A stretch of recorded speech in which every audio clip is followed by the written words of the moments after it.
မင်္ဂလာပါ မင်္ဂလာပါဟောစကားပုံလေးမေးကြည့်မယ် ဟုတ်ပြီ โอเคဆရာမှန်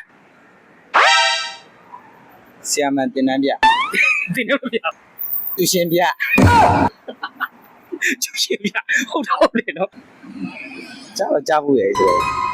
တည်ရဟိုကဆရာမရိုက်တာပဲ ရိုက်ရတယ်တော့ရိုက်ခဲ့ရငယ်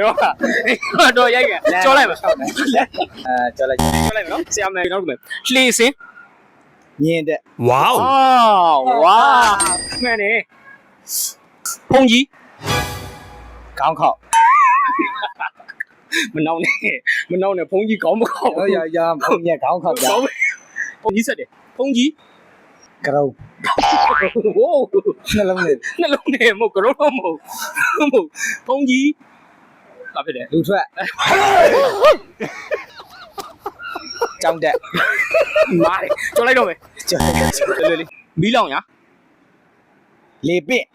yes ဒါတော့သိတယ်နော်မီးလောင်ရ လေပင့် okay ငါပွေရ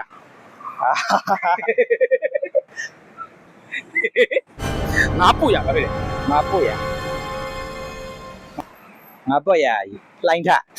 အပွေလိုက်မဟုတ်ဘူး လိုင်းလေးထ လိုက်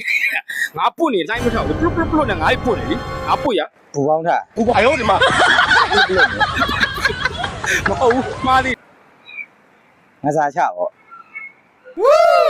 ဝေါဟုတ်ပဲနေဟုတ်တယ်ငါပွရငါသားချဆိုတော့တော်တော်မှန်သွားတယ်နော် မှန်ပါ